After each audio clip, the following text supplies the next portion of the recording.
Bom dia, boa tarde, boa noite. Mais uma vez, como eu me propus, estou aqui num momento de reflexão, oração e conexão com Deus, nosso Pai, Jesus Cristo, nosso irmão maior, nosso Mestre, e com os espíritos superiores,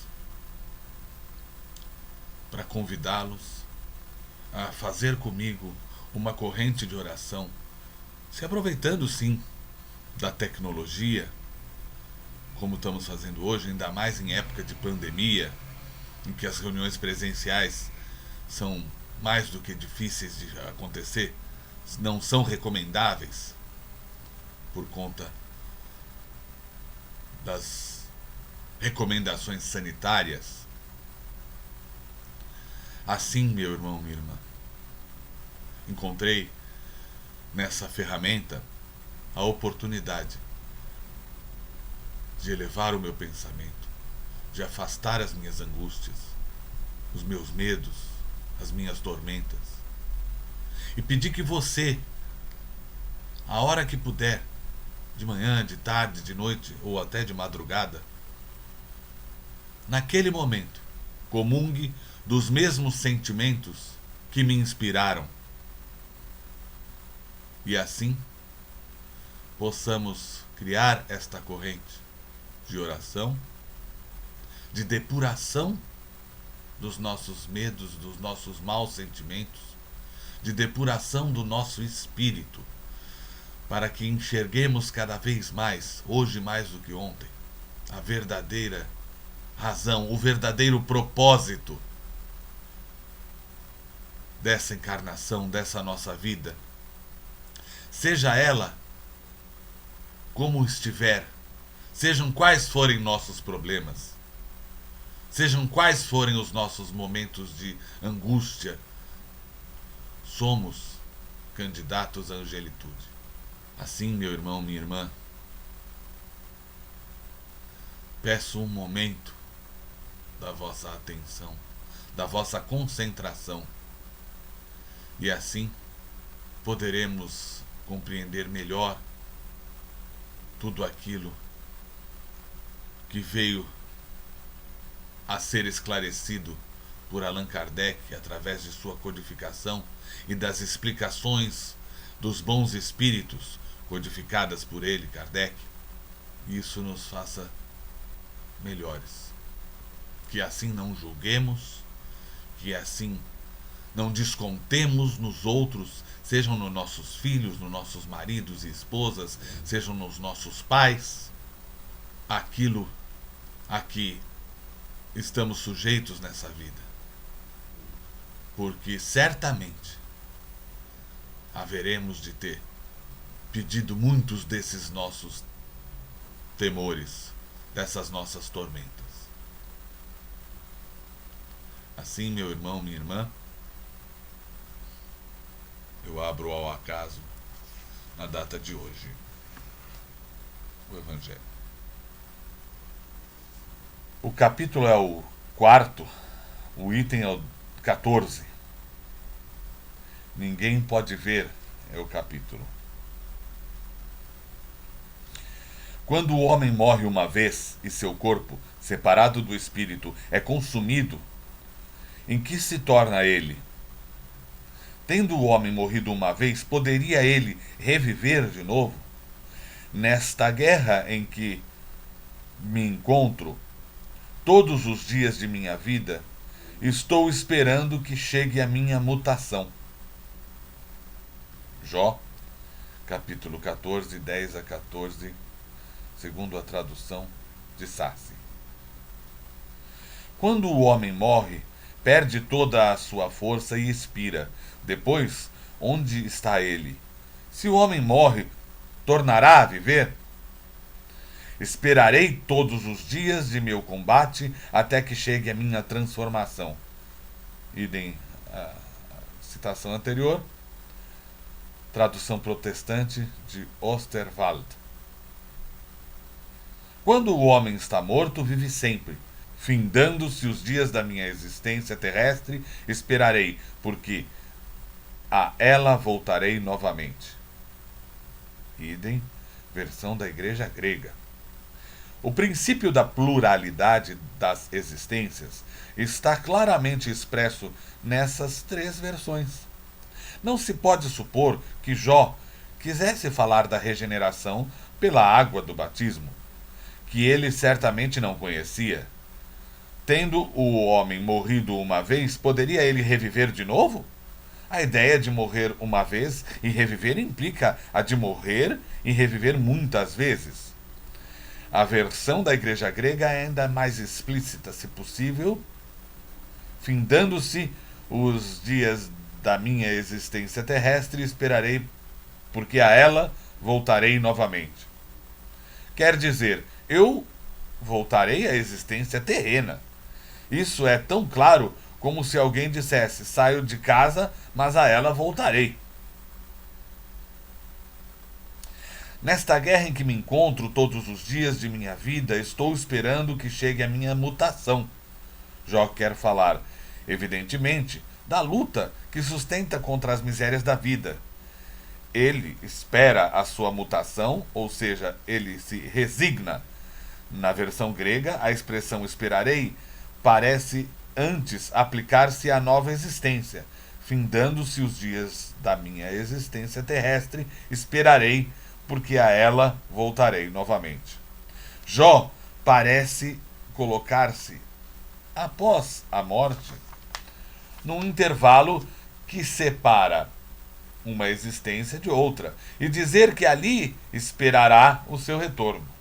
Não é, pois, duvidoso que, sob o nome de ressurreição, o princípio da reencarnação fosse uma das crenças fundamentais dos judeus, e que ela foi confirmada por Jesus e pelos profetas de maneira formal, donde se segue que negar a reencarnação é renegar as palavras do Cristo. Suas palavras um dia constituirão autoridade sobre este ponto, como sobre muitos outros, quando forem meditadas sem partidarismo. A essa autoridade de natureza religiosa virá juntar-se, no plano filosófico, a das provas que resultam da observação dos fatos. Quando um dos efeitos se quer remontar às causas, a reencarnação aparece como uma necessidade absoluta, uma condição inerente à humanidade, em uma palavra, como uma lei da natureza. Ela se revela pelos seus resultados, de maneira, por assim dizer, material, como o motor oculto se revela pelo movimento que produz. Somente ela pode dizer ao homem de onde ele vem, para onde vai, por que se encontra na terra, e justificar todas as anomalias e todas as injustiças aparentes da vida. Há uma nota em que diz: para o desenvolvimento do dogma da reencarnação, ver o Livro dos Espíritos, capítulo 4 e 5, O que é o Espiritismo, capítulo 2, ambos de Allan Kardec, e a pluralidade das existências de Pesani. Como nota do professor Herculano, temos: a palavra dogma figura aqui no sentido racional e não fideísta, como princípio e não como dogma de fé. O espiritismo não é dogmático no sentido religioso da palavra, mas tem princípios fundamentais que filosoficamente são chamados dogmas. Sem o princípio da pré-existência da alma e da pluralidade de existências, a maior parte das máximas dos evangelhos são ininteligíveis e, por isso, tem dado motivo a interpretações tão contraditórias. Esse princípio é a chave de que deve-se restituir o verdadeiro sentido. Pois bem, senhores, senhoras, meus amigos e irmãos, o que nós vemos hoje na leitura é o questionamento de maneira filosófica, daquilo que levantou Jó. Há interpretações, segundo a Igreja Católica, segundo os protestantes tradicionais, segundo os neopentecostais, e existe a interpretação do kardecista e de outras demais religiões espiritualistas.